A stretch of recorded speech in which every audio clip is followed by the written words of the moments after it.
For this walk we've come to near Cockermouth on the western side of the Lake District, and we're going to do an outlying fell from Wainwright's Outlying Fell book, and it's Watch Hill, which also takes in Setmurthy Common. It's a very simple walk. It shouldn't take us too long to do, and Wainwright even describes it as a bit of a promenade, so certainly not difficult, but it'll just be a nice one to get ticked off and have a nice afternoon walk out. So that we've parked just in the lay-by that they recommend in the Outlying Fells book. Higham is behind us here, and then Cockermouth is further on, and Embleton is down this road on the right hand side.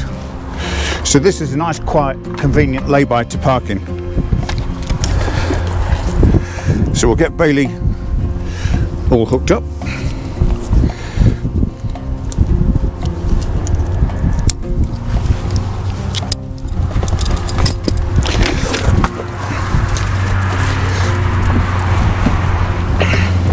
And we're going to head down just alongside the road, along the hedgerow, to the gate where we go up to the right, across those fields and up to Watch Hill. So while I walk along there, let's have a look at the route.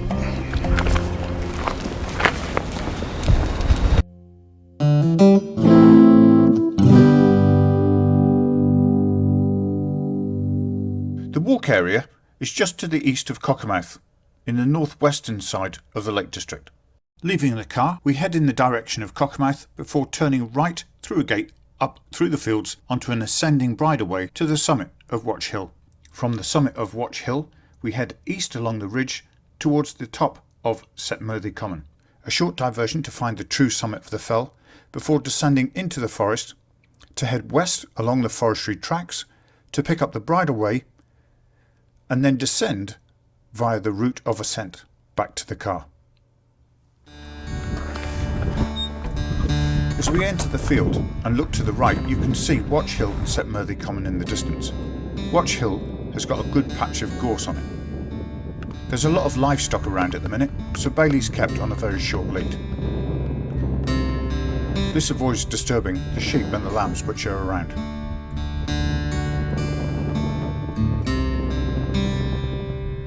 The route is a well-defined bridleway, and it's easy to follow. You pass through several gates on the way.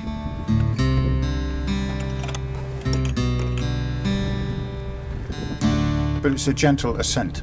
It's very windy today, as you can tell by the gorse waving in the breeze. But it's lovely at the minute because it's almost in full bloom, the bright yellow contrasting nicely with the grey dry stone walls. Behind us there's a good view back down onto the town of Cockermouth. For now, there are no stiles to cross. It's just good gates which are easy to open and close.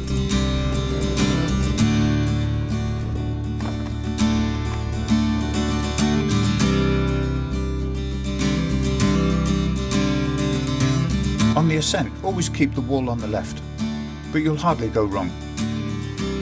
At one point, the bridleway goes between the wall and a small copse of trees. Just keep heading steadily uphill.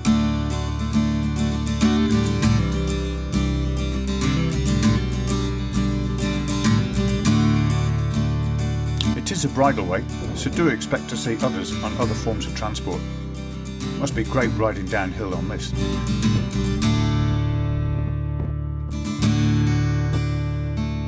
Even a better view of Cockermouth now. And away over to the right you can see the hill of Criffel, which is in Dumfries and Galloway.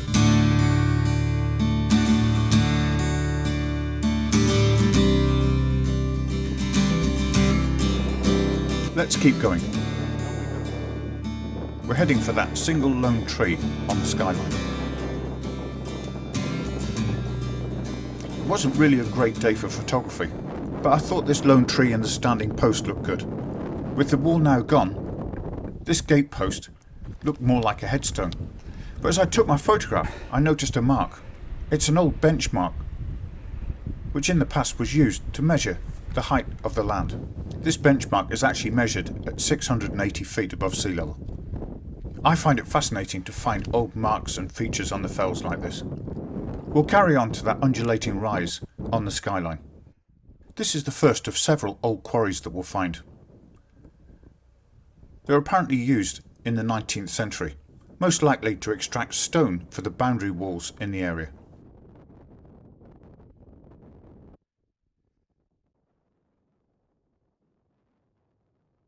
Onwards to the top of Watch Hill.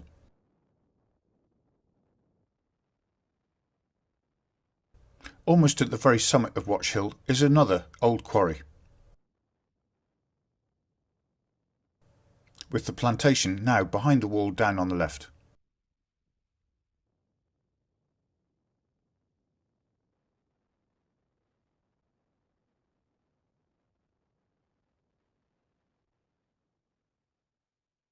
Just to get out of the wind, I've dropped down into the quarry by the summit of Watch Hill. And it's a really strong breeze today. You can probably still hear it in the trees just down behind us in the plantation. And I don't suppose you often have to come up here for a bit of shelter, but today we do. Now the Wainwright summit at 770 feet is just up here, right behind us. And the actual highest point is something like 40 metres further along to the east.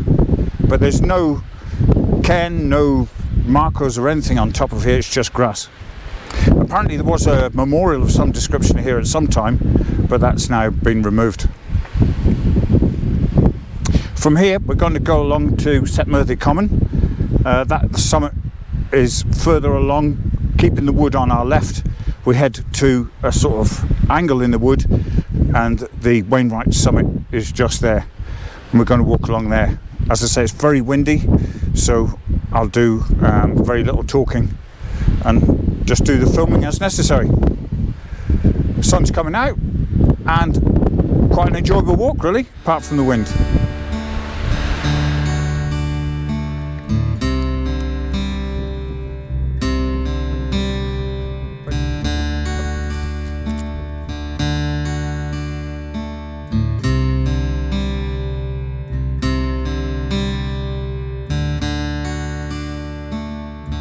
It's not the most exciting summit of a fell, but the views down to the south are actually quite spectacular. I counted about 30 Wainwright tops from where we stood.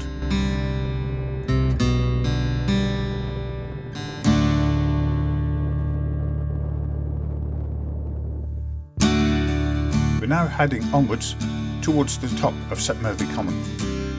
This flat ridge area has got definite ridge and furrow markings from medieval type agriculture. There's even signs of quite a substantial boundary wall, well covered with grass now though. And that's the top of Setmurthy Common ahead, just where the two lines of trees meet. And we pass by a third old quarry. This one's got a substantial amount of old quarry waste. It looks like it's just been left there yesterday.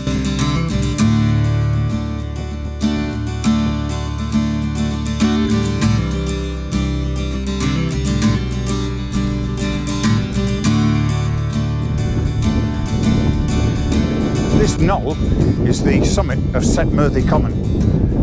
And a bit like Watch Hill back there, there's not much to show for it. There's no cairn, there's no wearing down of the grass where a lot of people have been. This is an outlying fell after all, and it's quite sheltered here considering how it was back there, because we've got trees on two sides, even though it's still open down to the southwest. But this is the Wainwright top, which was in his measurement of 833 feet.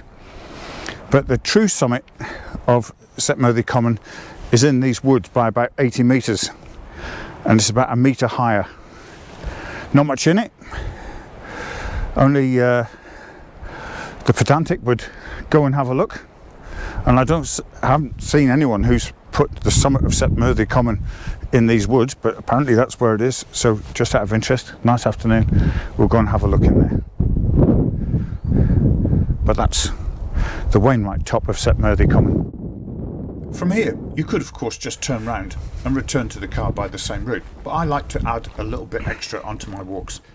So we'll cross the stile, go through the trees and try and find the true summit of the fell. As we cross the stile, there's a gap in the wall on the left which leads down through the trees. We'll be coming back to here shortly. The forest on the right is dense, and it's very hard to define where the true summit of the hill will be. but this looked like a likely spot. All will be revealed once the forestry has been felled, of course.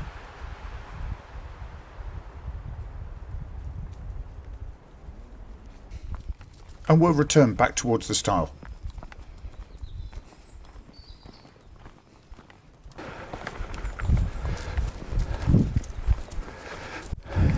So instead of just retracing our route over Watch Hill, going over the stile, we're going to cut down through the woods here, pick up the forest track, and then we'll come out onto the bridleway.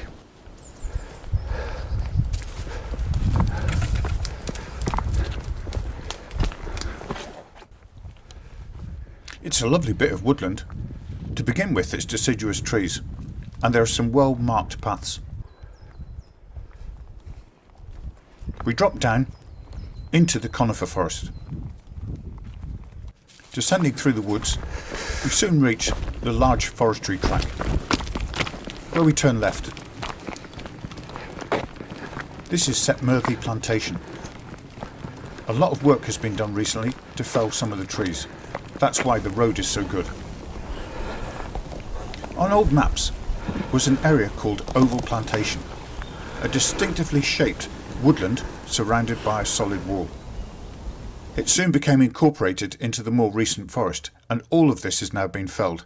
All that's left is the remains of the stone wall that once surrounded the plantation. Now, I understand that Setmurthy Common used to have a racecourse.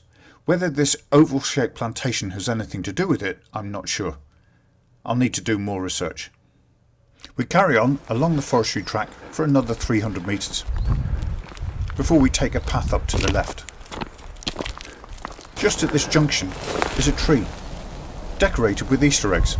It is that time of year after all. It must be something to do with a children's activity or an egg hunt or something.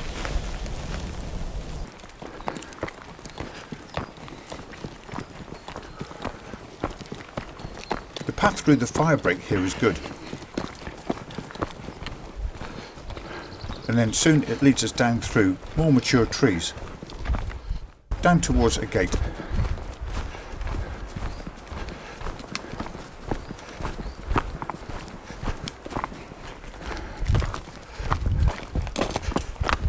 At the woodland edge, we go down to the gate, pass through it, and head up towards the left. We're now back on the bridleway.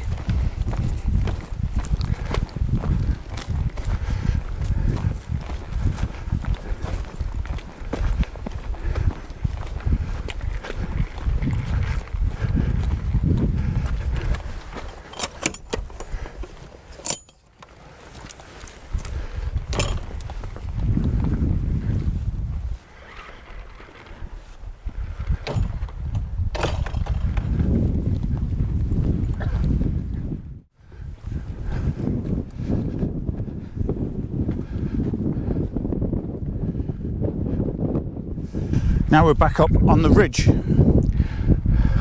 Just to the left here is Watch Hill, where we were earlier, and then down to right is Cockermouth, and that's where we came from at the start, and that's where we're heading to now to get back to the car. This signpost here, which we missed earlier on the way up, well, we didn't miss it, we bypassed it, is the point where the wall dips away down to the left. But we carried straight on along the top of the ridge to the top of Watch Hill. So that signpost is something you might want to look out for if you're trying to find your way up here and it's not very good weather and things. And we just carry on down the hill, keeping the wall to our right, through the gates and back to the car. Probably take us about 10 minutes.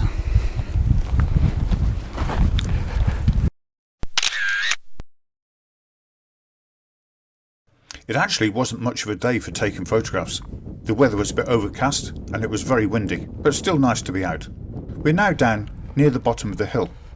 If you've read the revised version of the Outlying Fells book, you'll notice that Chris Jesty marks a benchmark on this gatepost.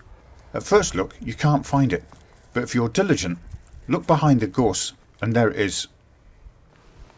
Careful though, that gorse is very prickly and tough. This one is at 294 feet above sea level.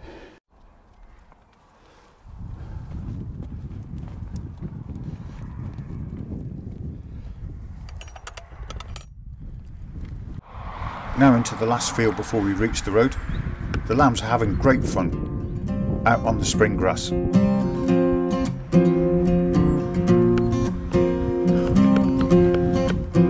Through the gate, turn left back to the car.